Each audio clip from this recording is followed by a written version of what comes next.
Deep in the ESPN tape library, the worldwide leader in classic sports launched a series designed to take a new look at old games. They called it Cheap Seats with Ron Parker. Parker, an anchor with attitude, was helped thanklessly by tape librarians Randy and Jason. The show was slated to go all the way. But moments into the first show, tragedy struck. With Ron on the DL, somebody needed to step up, like Gehrig for Pip or Brady for Bledsoe. Sitting 2 and 3 on the hosting depth chart, that someone was Randy and Jason. That is their story. And this is Cheap Seats without Ron Parker.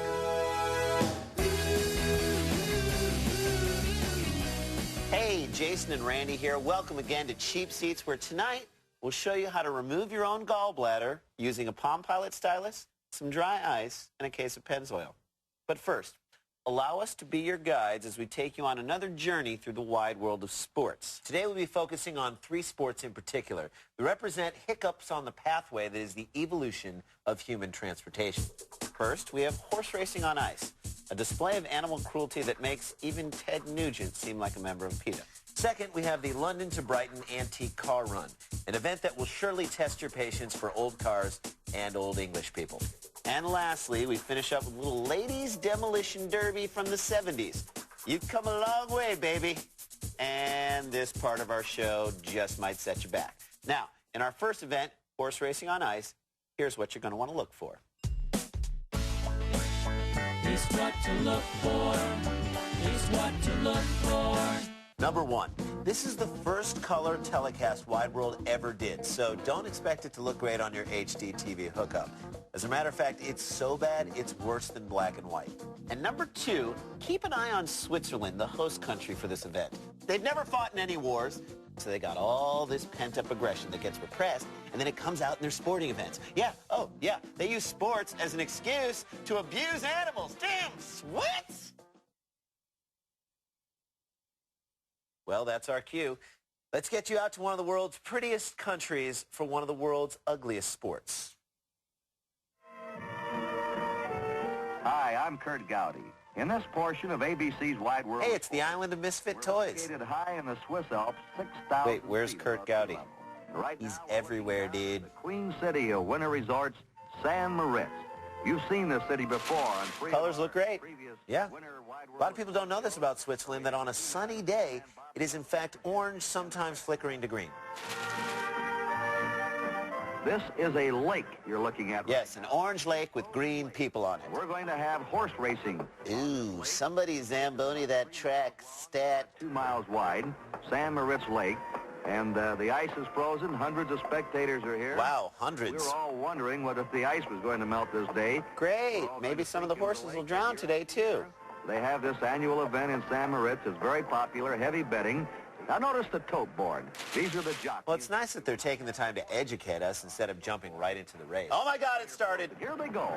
They're off. Now, the thing to watch here, you don't know the horses. They're unfamiliar to you. Or the jockeys. So we're just here for the love of the sport. What amazes me is how anyone can stay up on those things. Here stays behind that horse all the way. Already I think 2 guys just fell down. 1,800 meters, approximately a mile and Wait, is that another one right there going down? Why, there goes another one. No, I think that's part of the track falling down. Can anything stay up in this race? Now, the skiers can get tangled. This man here is Argeni and Kowalski. There's only 2 left on their skis right now. Mark my words, a horse will die today, and Swiss people everywhere will cheer. All kinds of troubles that can happen to you. Hey, the lake is like 3 miles long. Yeah, couldn't they do it without making the horses have to turn? He goes the rest of the way. Let's see if he can do it. Wow, we're so close. I feel like we're part of the action. On the Hubble telescope. Starts to skitter, and down he goes. Down goes Jenny. Down goes Jenny. The horses keep... Look at that horse. Wait, so no one's left? Yeah, it's like turning on the Ironman competition, watching everybody get caught in their bike chains. That finish line. The purses were small. Head for the mountains of Bush. Big Bush. Crowd doing the Swiss wave. They're very neutral.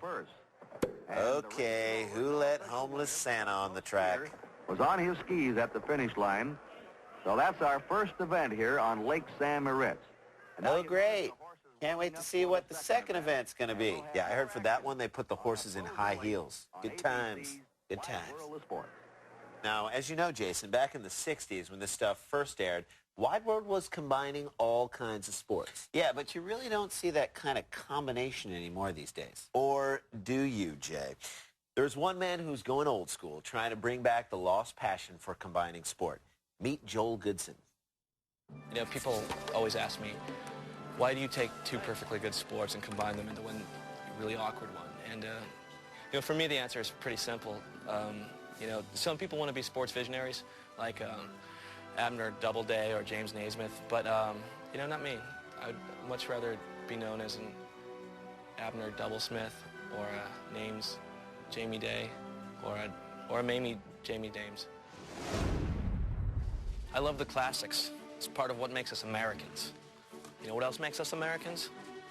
Domination, apple pie, and a little game I invented I like to call tennis.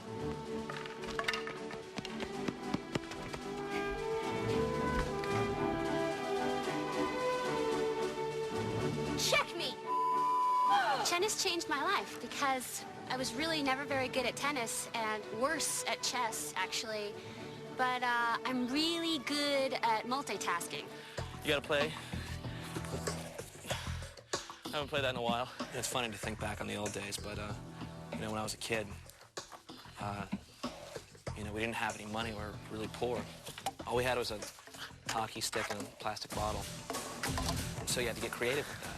And that's when we came up with hockey ball, bottle, and hock and stick and jump the stick. It's a great one. And quite frankly, why limit yourself to bats and balls? Why not bring other things, even non-sports related things into it? I call this game golf tar.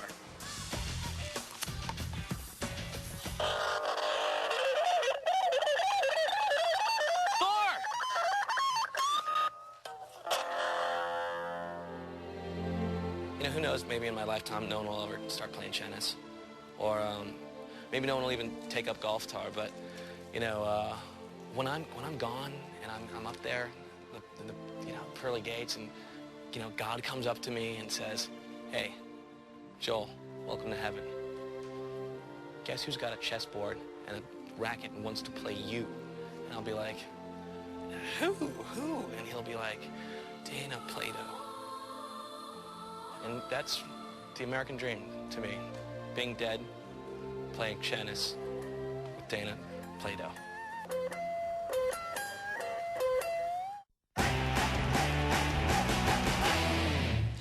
Hey, welcome back to Cheap Seats. We hope you enjoyed horse racing on ice, the first leg of our triple crown of stupidity. But now on to an equally stupid pastime. Antique cars have long been the hobby of old, bored, rich white dudes. And Jay Leno.